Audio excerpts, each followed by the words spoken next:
నమస్తే. Welcome to my YouTube channel Janu Kethavath. Tirupati అని అనగానే మనందరికీ గుర్తొచ్చేది ఆ వెంకటేశ్వర స్వామి ఇంకా తిరుపతి లడ్డు. అది కాకుండా తిరుపతి వెళ్తున్నాం అని అనగానే ఓ 300 రూపీస్ దర్శనం దొరికిందా?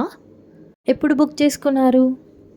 అది కూడా కాకుండా తిరుపతికి వస్తారా అని అంటే ఖచ్చితంగా మనమందరం చెప్పే మాట వెళ్దాం, ప్లాన్ చేసుకుందాం అని.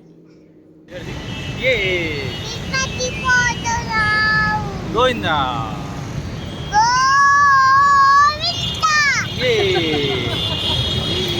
తిరుపతి గురించి అన్ని విషయాలు మాట్లాడుకుందాం, కానీ ఈ ఛానల్ని ఫస్ట్ టైం చూస్తున్న వాళ్ళు సబ్స్క్రైబ్ చేసుకోవడం అసలు మర్చిపోవద్దు. మా ఆద్వి చెప్పినట్టు నేను విజేష్ ఆద్వి తిరుపతికి వెళ్తున్నాం.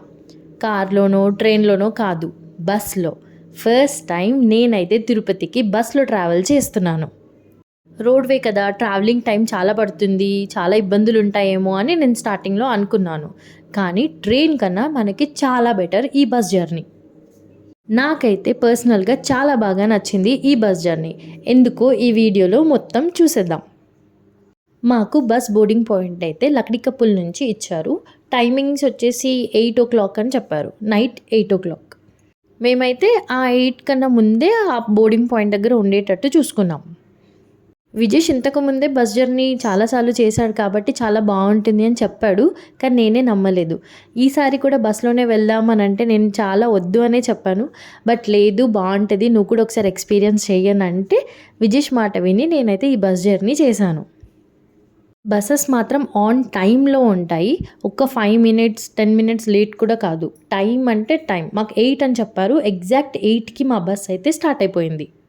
మా ఇంటి దగ్గర నుంచి ఈ బోర్డింగ్ పాయింట్ వరకు అయితే మేము మెట్రోలో వచ్చాము. అండ్ ఇదే మేము ట్రావెల్ చేసే బస్ తిరుపతికి. ఫస్ట్ రాగానే లగేజెస్ అన్నీ పెట్టేశాము. అండ్ ఇప్పుడు బస్ లోపలికి అయితే వెళ్ళిపోతున్నాం. పదండి ముందుకి అని అంటే కదలరే. ఏంటి అసలు ఎందుకు జరగట్లేదు అని చూస్తే అప్పుడు అర్థమైంది, ఆ బర్త్కి మధ్యలో ప్లేస్ చాలా చిన్నగా ఉంటుంది. జస్ట్ ఒక్కరు నించోవచ్చు అంతే. ఎవరి లగేజెస్ వాళ్ళందరూ పెట్టుకుంటున్నారు కాబట్టి ఫుల్గా జామ్ అయిపోయింది. ఈ బస్లో మేము సెలెక్ట్ చేసుకుంది అప్పర్ బర్త్. ఆ ప్లేస్కి రాగానే చెప్పలు పెట్టడానికి మనకి ప్లేస్ ఉంటుంది కింద, అక్కడ చెప్పల్స్ అన్నీ పెట్టేసి పైకైతే ఎక్కేసాం. ఈ బస్ లోపలికి రాగానే నాకైతే ట్రైన్ ఏసీ కంపార్ట్మెంటే గుర్తొచ్చింది. సేమ్ ఆల్మోస్ట్ అలానే ఉంది కూడా. ఫస్ట్ ఆద్వికి పైకి ఎక్కించగానే దాని ఫేస్లో హ్యాపీనెస్ తెగ సిగ్గుపడిపోతుంది, హ్యాపీగా ఫీల్ అయిపోతుంది. అండ్ నెక్స్ట్ విజేష్ ఎక్కేశాడు. ఇంకా అమ్మయ్య అయిపోయింది, ఇంకా మా కోసమే అన్నట్టు ఇద్దరు రిలాక్స్ అయిపోయారు, నా గురించి మర్చిపోయి. చూడండి నన్ను వదిలేసి ఎలా ఎక్కేశారో ఇద్దరు. బస్ ఎక్కగానే మనకి వ్యూ ఇలా ఉంటుంది, ఎవరి బర్త్స్ వాళ్ళకి. అండ్ అన్నీ కూడా కర్టన్స్తో కవర్ చేసి ఉంటాయి. అండ్ అప్పర్ బర్త్కి వెళ్ళడానికి మనకి లాడర్ లాగా స్టెప్స్ కూడా ఉంటాయి. ఇంకా మెయింటెనెన్స్ గురించి చెప్పుకోవాలంటే ఆ curtains, lights, cleanliness, everything is good. ఇంకా నేనైతే ఇప్పుడు పైకి ఎక్కుతున్నాను. ఇదే మా బర్త్. చూడండి మా ఆద్వ మా పైకి ఎక్కి కూర్చొని ఎలా హాయ్ చెప్తుందో. దాని ఫేస్ అయితే ఫుల్ వెలిగిపోతుంది. అసలు బాగుంది మమ్మీ, రా పైకి తొందరగా అని చెప్తుంది. అండ్ నేను పైకి ఎక్కేలోపు అది ఆల్రెడీ దాని బాటిల్, దాని సామాన్లు అన్నీ సదిరేసుకుంది పైన. మనకి బస్లో ఇలా బాటిల్స్ పెట్టడానికి అండ్ చిన్న లగేజ్ పెట్టుకోవడానికి ఒక స్టాండ్ ఇచ్చారు. అండ్ మనకి బెడ్షీట్స్ కూడా ప్రొవైడ్ చేశారు. ఇంకా బాటిల్ పెట్టడం అయిపోయింది కదా, ఇంకా కర్టన్స్ ఓపెన్ చేసేస్తుంది అన్నీ. సో కర్టన్స్ ఓపెన్ చేయగానే దానికి లైట్స్ కనిపిస్తున్నాయి. ఇంకా విండోలో నుంచి బయటికి చూస్తూ అందరితో మాట్లాడుతూ బాయ్ బాయ్ అని చెప్తూ బాగా అల్లరి చేసింది ఆ రోజైతే. ఈ బస్లో మాకు బెడ్షీట్స్, పిల్లోస్ కూడా ప్రొవైడ్ చేశారు. అండ్ చూస్తున్నారు కదా, ఇక్కడ మనకి ఫోన్ హోల్డర్స్ కూడా ఇచ్చారు. ఫోన్స్ నీట్గా దాంట్లో పెట్టేసి ఛార్జింగ్ పెట్టుకోవచ్చు. మనం అక్కడ ఇక్కడ పెట్టి మర్చిపోకుండా ట్రావెలింగ్ టైంలో.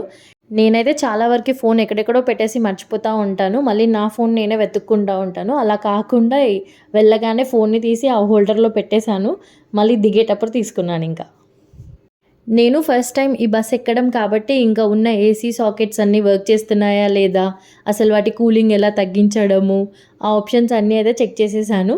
ఇంకా ఈ కర్టన్స్ అటు ఇటు తిప్పుతూ మా ఆద్వితో కూడా కొంచెంసేపు ఆడుకున్నాను. రెగ్యులర్‌గా బస్సెస్‌లో ట్రావెల్ చేసే వాళ్ళకి ఇంత ఎక్సైట్‌మెంట్ ఉండకపోవచ్చు. ఇది ఫస్ట్ టైమ్ నేను ట్రావెల్ చేయడం. సో, నేనైతే చాలా ఎక్సైటెడ్‌గా ఫీల్ అయ్యాను. బస్ ఎక్కేసి మేము ఇవన్నీ చూసే లోపలే బస్ ఎప్పుడో స్టార్ట్ అయిపోయింది. అండ్ మేము మా డిన్నర్ పాయింట్‌కి కూడా రీచ్ అయిపోయాము. ఏంటి అప్పుడే డిన్నరా అని అనిపించింది మాకు. కానీ ఆల్మోస్ట్ మేము అప్పటికే 2 అవర్స్ ట్రావెల్ చేసాము. ఇప్పుడు టైం 10 అయింది మేము ఈ రెస్టారెంట్‌కి రీచ్ అయ్యే వరకి. ఈ రెస్టారెంట్ చూడ్డానికి చాలా పెద్దగా ఉంది. యాక్చువల్లీ అన్ని బసెస్ కూడా అక్కడే ఆగుతున్నాయి. ఇంకా రెస్టారెంట్‌లో వచ్చి కూర్చోగానే మాధవి నాకు బిర్యానీ కావాలి, నాకు రోటీ కావాలి అని చెప్పి ఏదేదో లిస్ట్ చెప్పేసింది పెద్ద. కానీ ఆ రోజు మాత్రం వెజ్జే తినాలి కదా! ఇంకా అవన్నీ కాదు అది అని చెప్పేసి రోటీ, పన్నీర్ కర్రీ అయితే ముందే ట్రావెల్ చేస్తున్నాము. ఏదంటే అది తినొద్దు. లాంగ్ బస్ జర్నీ కాబట్టి చాలా జాగ్రత్తగా ఫుడ్ ఆర్డర్ చేశాను. ఇదే మేము ఆర్డర్ చేసిన ఫుడ్ చపాతీ, పన్నీర్ కర్రీ. అసలు ఆ రోటీస్ చూడండి సరిగ్గా కాల్చనే లేదు. నేను చపాతీస్ అని ఆర్డర్ చేసిన వాళ్ళైతే మైదాతో చపాతీ చేసి ఇచ్చారు. చూడగానే అర్థమైపోతుంది. అండ్ టేస్ట్ కూడా అస్సలు నచ్చలేదు. మా ఆద్వి అయితే కొంచెం కూడా తినలేదు. ఇంకా లాభం లేదనేసుకొని ఇంకా టీతో అయితే అడ్జస్ట్ అవ్వాల్సొచ్చింది. ఇంకా వెంటనే ఏదైనా తిన్నాము అని అంటే నాకైనా, విజేష్‌కైనా టీ ఉండాల్సిందే. మేమే అనుకుండా అక్కడ ఏం తినకుండా ఫస్ట్ రెస్టారెంట్ నుంచి బయటికొచ్చింది. అందరూ తింటూనే ఉన్నారు. ఇక్కడ ఒక అమ్మాయి కనిపిస్తుంది కదా బయట. ఎవరో తెలీదు. మా ఆద్వికి అప్పటి నుంచి విండోలో నుంచి చూసి మాట్లాడుతా ఉంది. వన్స్ ఆమె బాయ్ చెప్పే టైంకి మా బస్ మూవ్ అయిపోయింది. ఇంకా ఆద్వి విండోలో కర్టన్స్ జరిపి మళ్ళీ బాయ్ బాయ్ అని కనిపించినంత సేపు చెప్తా ఉండింది. ఏంటో దాని ఆనందం. చూసారా ఎంత బాగా నవ్వుతుందో.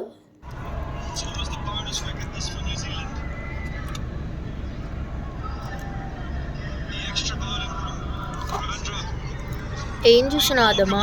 మ్యాచా? నీకు క్రికెట్ తెలుసా? క్రికెట్ వచ్చా నీకు? మళ్ళీ చూస్తున్నావు కదా మ్యాచ్. చూస్తున్నా. ఇంకా మ్యాచ్ చూస్తూనే మేమైతే బాగా ఎంజాయ్ చేసాం మా జర్నీ మొత్తాన్ని.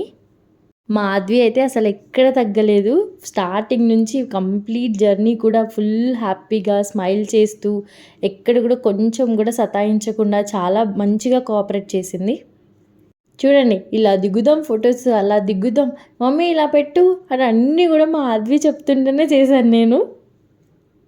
అండ్ ఇంకా కొంచెం సేపు ఇంకా మమ్మల్ని వదిలేసి ఆమె సింగిల్గా కూడా ఆడుకుంది. ఆ బాటిల్ తన బాటిల్ ఉంది కదా వాటర్ బాటిల్, దాన్ని అలా కట్టేసి దాంతో ఇంకా స్వింగ్ లాగా పెట్టుకొని ఆడుకుంటుంది.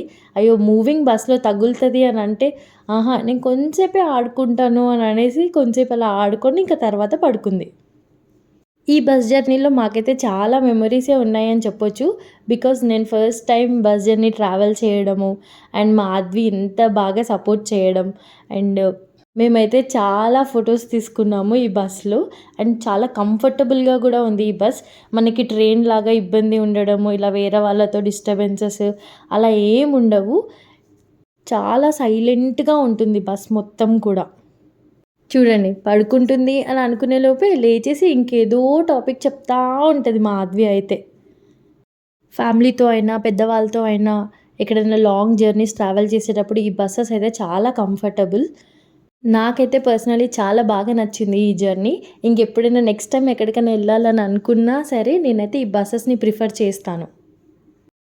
ట్రావెలింగ్ అంటే ఇష్టం ఉన్నవాళ్ళు ఎలా ట్రావెల్ చేసినా లైక్ చేస్తారు. కానీ కొందరికి ట్రావెలింగ్ చేయడం అని అంటే అస్సలు ఇష్టం ఉండదు. అలాంటి వాళ్ళు ఒక్కసారి ఈ బస్ జర్నీని ట్రై చేసి చూడండి. మీకు కూడా ట్రావెలింగ్ అంటే ఇష్టం వచ్చేస్తుంది. ఇది నా బస్ జర్నీలో ఫస్ట్ ఎక్స్‌పీరియన్స్. చాలా అంటే చాలా బాగా నచ్చింది నాకైతే.